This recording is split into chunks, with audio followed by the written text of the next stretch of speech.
This is KGW News at 11.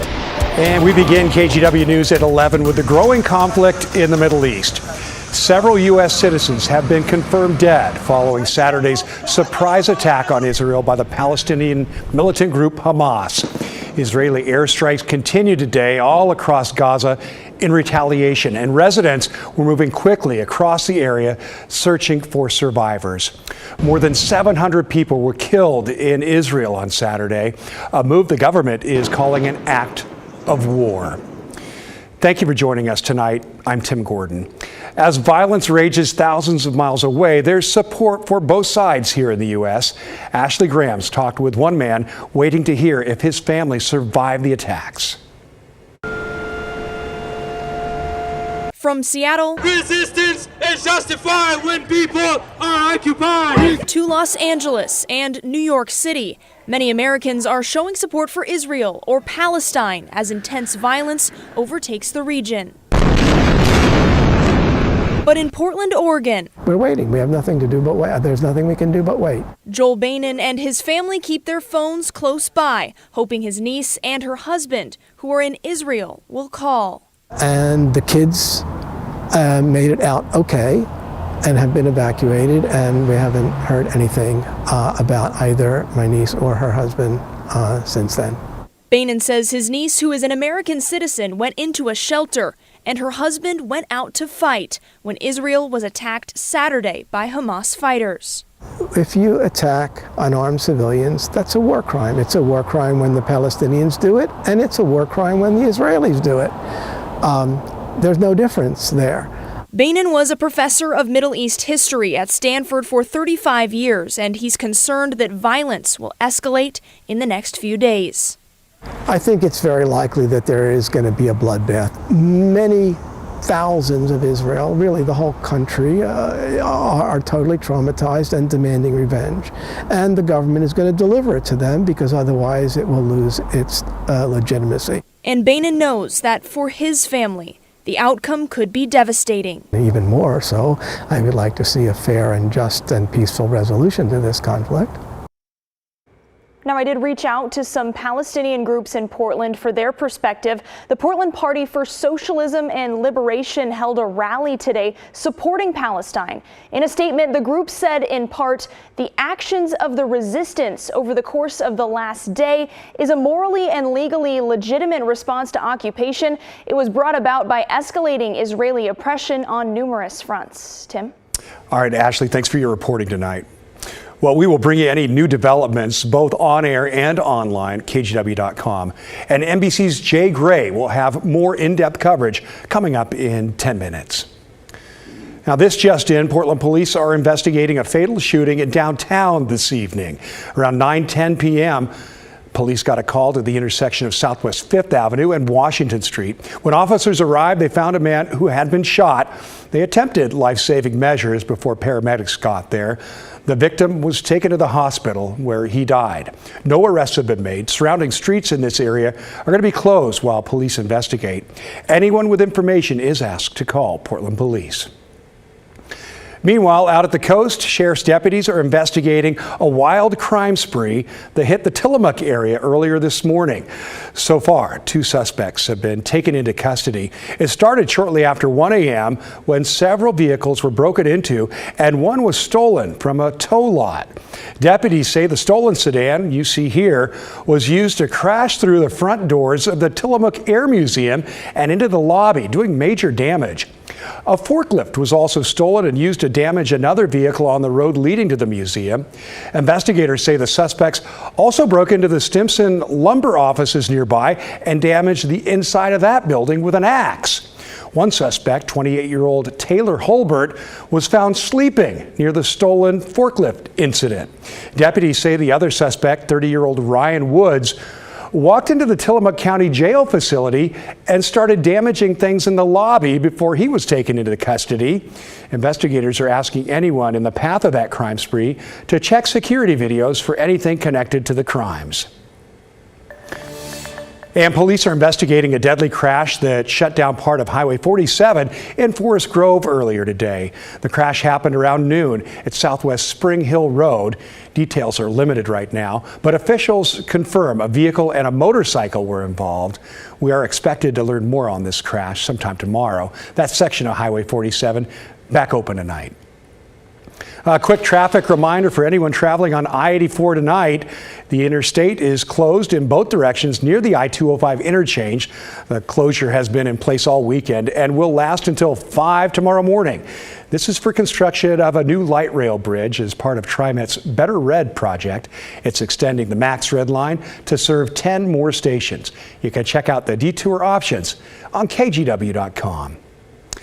Well, an earthquake hit northern Washington this evening. The Pacific Northwest Seismic Network, which is run by the University of Washington, recorded a magnitude 4.3 quake. It hit at 7:21 p.m.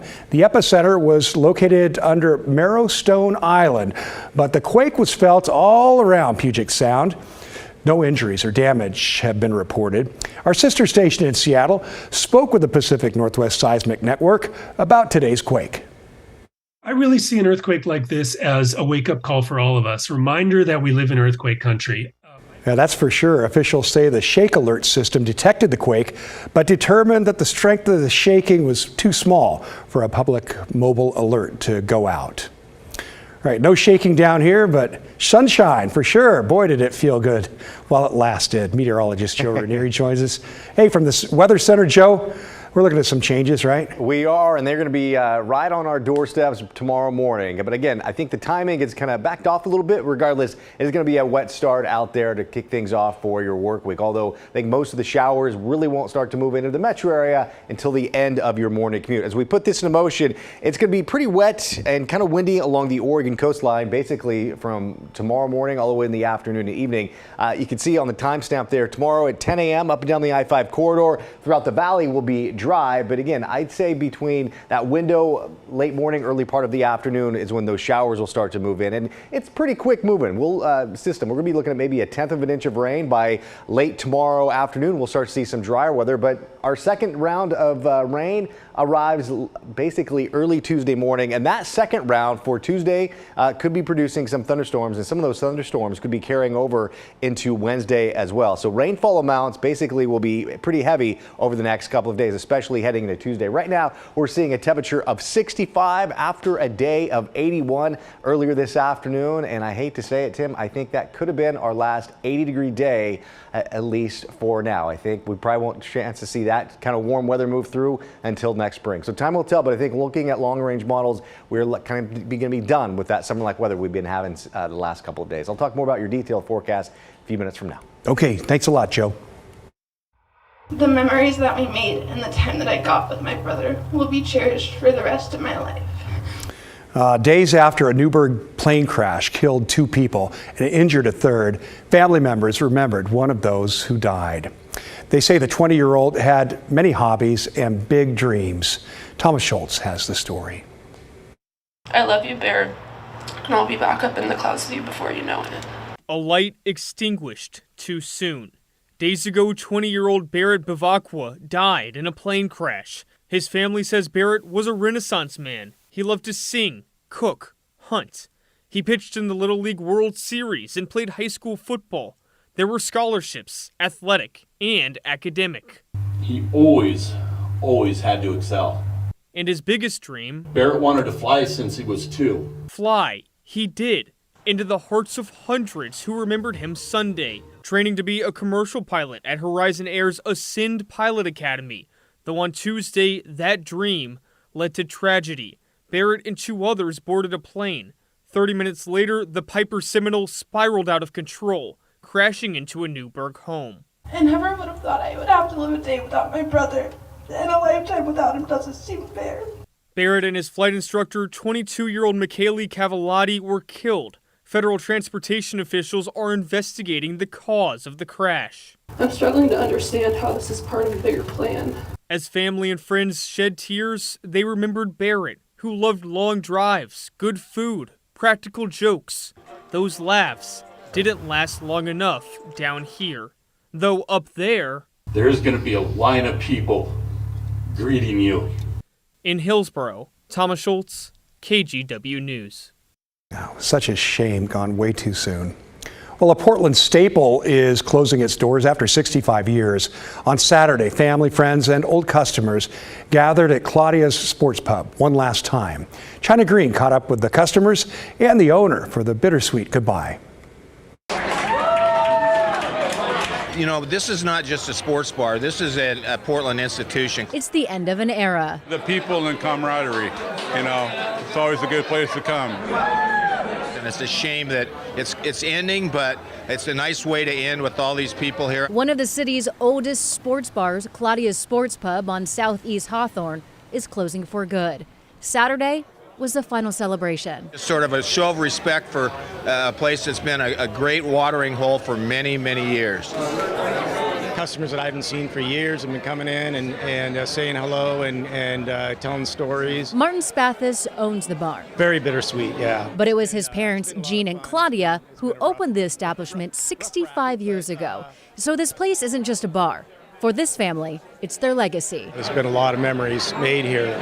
I'll miss the employees and the regular customers that come in and all the friendships I've made over the years. I'll definitely be sad for that. Martin says among crime, taxes, and the cost of running the bar, it's just time. I'm tired. I've been doing it a long time, and just time to kind of say goodbye. I just move on to something else. But before customers move on to another Portland bar, they just had to order one final round of drinks at Claudia's. There's always a new, establishment that'll come in, but it'll never be like Claudia's. And if you didn't get to stop in on Saturday for the celebration, you have one more day.